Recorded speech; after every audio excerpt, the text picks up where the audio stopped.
5 seconds. Start. Ladies and gentlemen, I deem it an honor and privilege to be with you all here this evening. At the outset, I would like to offer my congratulations and good wishes to all the boys and girls who have completed their courses of study in this university and have become eligible to receive degrees and diplomas at the convocation today. Now, the purpose of education is to help an individual to grow in accordance with his abilities and aspirations so that he may be able to render active and useful service to the community and the country. I think you will agree with me that education is an asset to develop and equip young men and women to earn a decent livelihood. In the past, there was not much scope in the educational system for the development of initiative and creativity. After independence, necessary attention was given to the educational system so that the young men and women might be encouraged to think on their own. At present, it seems to me that our educational institutions are factories of learning which turn out a large number of youngsters who find it difficult to fit themselves into life.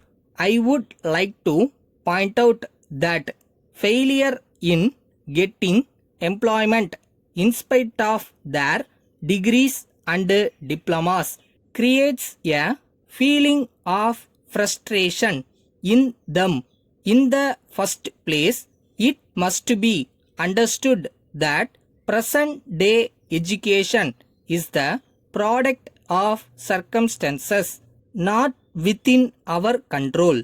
As you are all well aware, there has been a great increase in population in our country. In order to meet the needs of the student community, the government have to set up more and more educational institutions. Even though education is an important activity, the government cannot pay all its attention to it alone.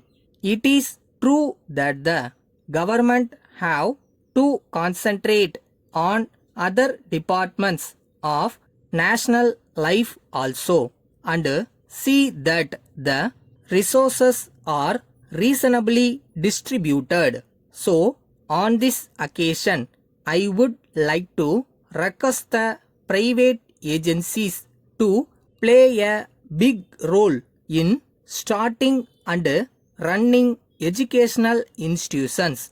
Further, common people must realize that education must be in accordance with the abilities of young men and women, and that all of them need not go through the same type of education in their own interest and in the interest of national progress.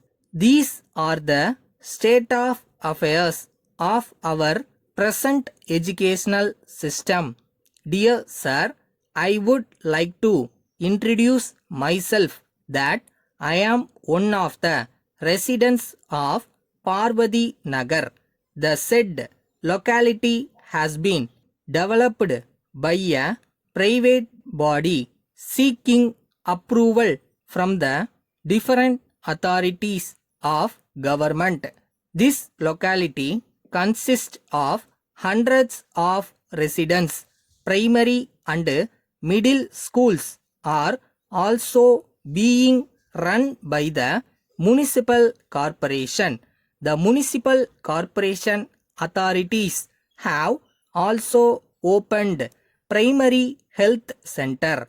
The dairy development authorities have opened a milk booth and is serving the people. It is surprising to note that the electricity department has not taken any part in serving the people of this area. There are more than 300 residents without the supply of electricity. In this connection, I request your good self to arrange to open a counter for the collection of electricity charges. At present, the residents are paying the electricity charges in the other locality, which is too fair. I therefore request you to open a counter and oblige. Yours faithfully.